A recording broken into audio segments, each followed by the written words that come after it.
Christmas Eve at the Montgomery family home should have been magical. Instead, I sat on the antique sofa watching my mother pace in front of the fireplace, phone pressed to her ear, arguing with yet another creditor. "I understand the payment is overdue," Mom said, her voice tight with stress. "But it's Christmas. Surely you can extend." "Yes, I know it's been 3 months. Look, my daughter will cover it. She always does." I didn't look up from my laptop where I was reviewing my hedge fund's Q4 performance report. Returns were up 18%. Very satisfactory. Mom ended the call and turned to me with that familiar expression. Part desperation, part entitlement. "Nina, I need you to make a transfer. The Range Rover payment is late again and they're threatening repossession." "How much?" I asked, still focused on my screen. $7,000. Just until after the holidays. You know how tight things get this time of year. Tight. Right.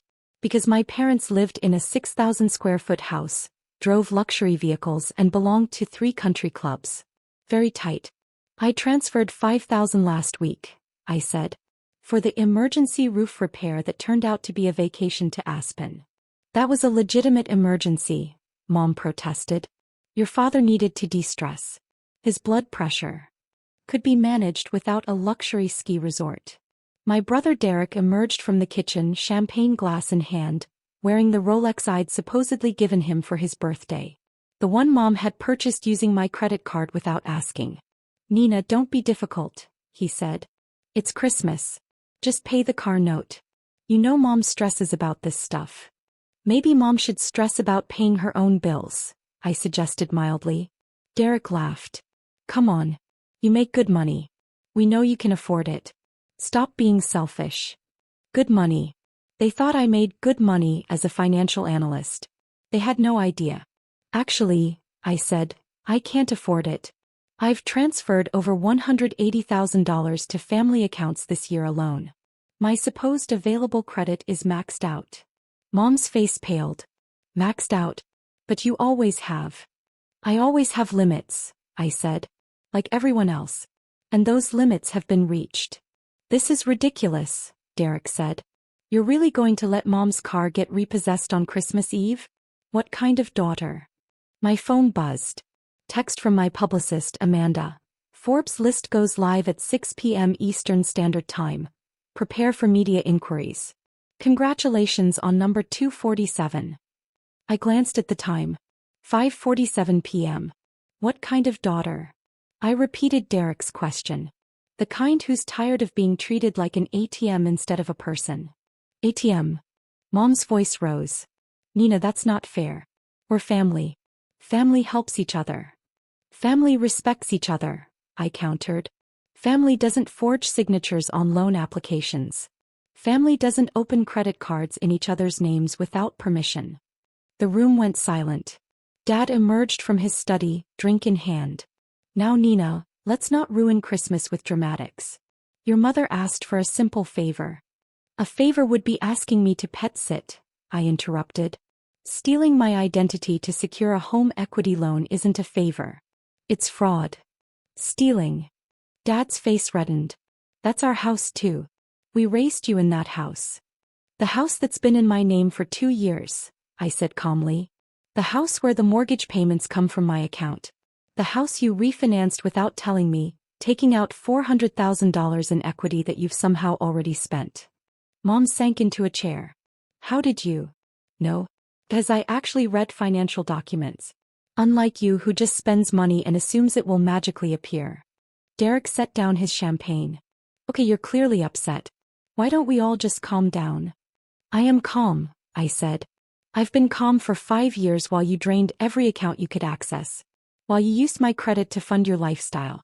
While you told everyone I was just a financial analyst who did okay, so no one would question where the money came from. We never told anyone that." Mom protested. "Last week's Christmas party," I said.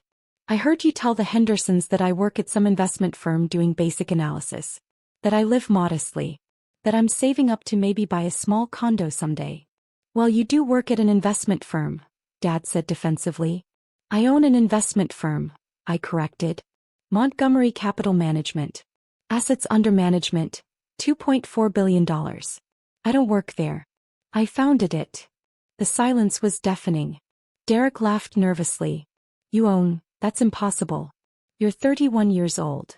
I'm 31 years old and I've been managing institutional investments since I was 26, I said. I started the fund with $3 million. Money I made from algorithmic trading during my MBA.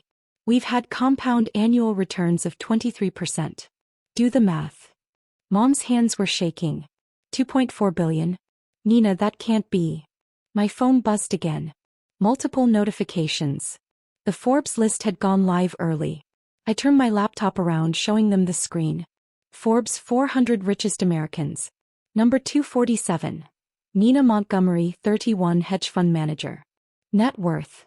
$340 million. $340 million, I said quietly. That's my personal net worth. Not the fund's assets. Mine. Derek's champagne glass slipped from his hand, shattering on the hardwood floor. This is a joke, Dad said weakly. Some kind of Christmas prank. It's not a joke, a voice said from the doorway. I turned to see Amanda, my publicist, standing there with two other people. My attorney, James Chin, and a woman in a sharp suit I didn't recognize. Amanda, I said. You're early. The list went live ahead of schedule, she explained. Phones have been ringing off the hook. CNN wants an interview tonight. Bloomberg is sending a crew. And this, she gestured to the woman, is Sarah Mitchell from the SC. Mom made a small choking sound. SEC. Derek's voice cracked. Why is the Securities and Exchange Commission here?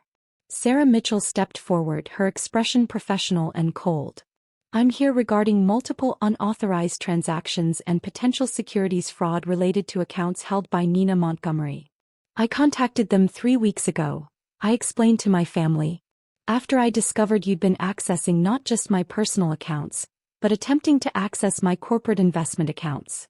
Dad's face went gray. We never touched business accounts. You tried, Sarah said, opening her briefcase. We have records of multiple attempted logins to Montgomery Capital Management's client portal. Using Nina's credentials. Failed attempts, fortunately, due to two-factor authentication. But attempts nonetheless. That wasn't us.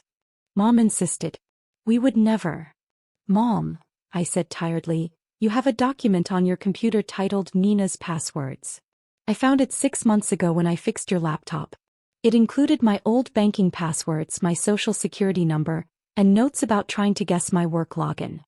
This is insane, Derek said. We're your family. You're acting like we're criminals. You are criminals, James Chin said flatly. Identity theft, wire fraud, forgery, and attempted securities fraud. The evidence is substantial. Sarah spread documents across the coffee table, disturbing the expensive Christmas decorations. Over the past 5 years, approximately $890,000 has been transferred from Nina's personal accounts without proper authorization.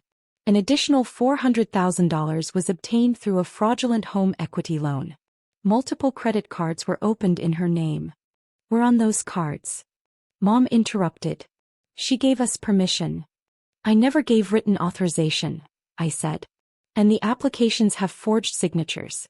James has the handwriting analysis. James nodded. The signatures don't match. Not even close. This is textbook fraud. Dad stood abruptly. Fine. We made mistakes. We'll pay it back. Every penny. Just don't involve the authorities. Please, Nina. Think about the family reputation. The family reputation? I stared at him. You mean the reputation where everyone thinks you're a successful businessman and I'm your mediocre daughter who couldn't succeed without family help? We never said that. Mom cried. You told the Caldwells I was lucky to have family financial backing, I said. You told them my modest job was only possible because you supported me through school. You've been taking credit for my success while stealing my money. We raised you. Dad shouted. We paid for your education, I had a full academic scholarship to Princeton, I interrupted. And the MBA was paid through a fellowship. You didn't contribute a single dollar to my education. But you did take out Parent Plus loans in my name, loans I've been paying off for 7 years without knowing they existed. Sarah consulted her tablet. The loans totaled $240,000. All in Nina's name, all with forged signatures on the applications. Derek had gone very quiet. Nina. The Rolex you gave me. And the car. You paid for the BMW, right? Wrong, I said. You paid for them. With credit cards opened in my name that you've been making minimum payments on. You currently owe $67,000 in credit card debt. On my credit report. I didn't know, he whispered. Mom said it was a family account. There is no family account, I said. There's my money that you've been stealing. Amanda's phone rang. She answered, listened, then turned to me. CNN is outside. They want a statement about the Forbes list. Should I tell them? Tell them to wait, I said. This takes priority. Sarah closed her briefcase. Mr. and Mrs. Montgomery, Derek Montgomery, you're being formally notified of a federal investigation into financial fraud. The FBI will be contacting you within 48 hours. Given the dollar amounts involved and the interstate nature of some transactions, these are federal crimes. Federal crimes? Mom's voice was barely audible. We could go to prison? Prison is likely, James confirmed. The evidence is overwhelming. Multiple counts of identity theft, wire fraud, and forgery. Combined, you're looking at potentially decades of prison time. Nina, please. Dad's voice broke. We're your parents. You can't do this to us. Not at Christmas. Think about. I have been thinking about it, I said quietly. For 5 years. Every time you called with an emergency. Every time you forged my signature. Every time you told people I was nothing special while living off my money. I've been documenting everything, waiting for the right moment. The right moment? Derek asked. You planned this. I planned to protect myself, I corrected. You made it necessary. Amanda touched my shoulder. Nina, the media is getting restless. And your mother just called, your actual mother, I mean. He saw the Forbes list. She's very proud. My actual mother. The woman who'd raised me after my biological parents, the Montgomerys, gave me up for adoption when they were young and broke. The woman who'd supported my education, celebrated my success, and never asked for a penny. Tell her I'll call her later, I said. After this is handled. Mom's face twisted. Your actual mother? We're your parents. We changed our minds, we came back for you. When I was 26, I interrupted. Right after Bloomberg profiled Montgomery Capital as an emerging fund. Funny timing that. Dad's face confirmed what I'd long suspected. They hadn't wanted a relationship. They'd wanted access to money. You showed up at my office, I continued, with birth certificates and tears, talking about regret and wanting to rebuild our relationship. I was stupid enough to believe you. Stupid enough to think family meant something. It does mean something. Mom insisted. Yes, I agreed. It means you found an ATM machine you could guilt into unlimited withdrawals. Sarah's phone buzzed. He glanced at it, then at me. The FBI wants to coordinate timing on the arrests. They're suggesting tomorrow morning to avoid media complications tonight. Arrests. Derek went pale. They're going to arrest us? Federal charges typically involve arrest and arraignment, James explained. Given the amounts involved and the evidence, bail will likely be substantial. If granted at all. We don't have money for bail. Mom cried. Nina, you have to help us. No, I said simply. I don't. Please. She grabbed my arm. We're sorry. We'll do anything. Just drop the charges. I can't drop federal charges, I said. That's not how it works. The government prosecutes crimes. I'm just a witness. You did this. Dad's face was red with rage. You could have stopped this at any point. You wanted to destroy us. I wanted to protect myself, I corrected. You destroyed yourselves. Amanda gestured toward the window. Nina, there are now 4 news vans outside. This is going to be a major story. Hedge fund prodigy is already trending on Twitter. I stood, gathering my laptop and phone. Let's give them a statement. What are you going to tell them? Mom asked desperately. The truth, I said. That I built Montgomery Capital from the ground up. That my success is entirely self-made.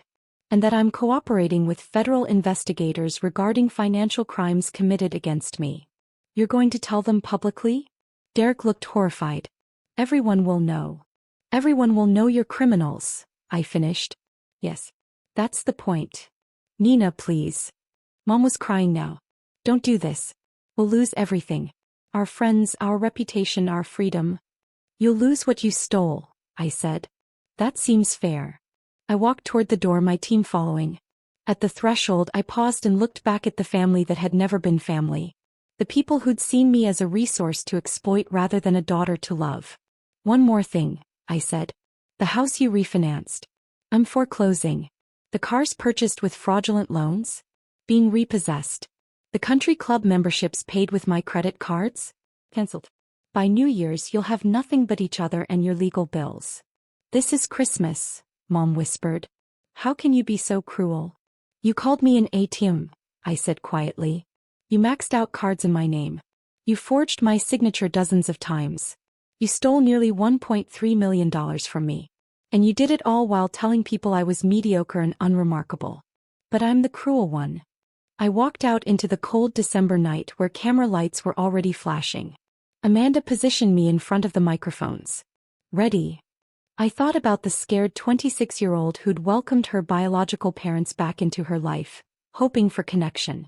The woman who'd ignored red flags and excused theft because she desperately wanted to believe in family. That woman was gone. I'm ready, I said.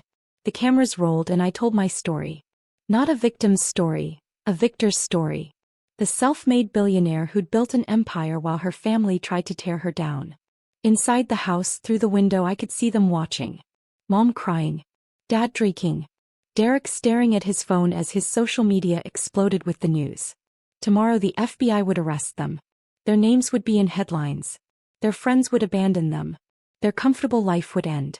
And I would go back to my real home, the penthouse they'd never seen, and call my real mother who'd never asked me for anything except to be happy. Just one more emergency withdrawal, Mom had begged. She'd been right about one thing. It was the last one.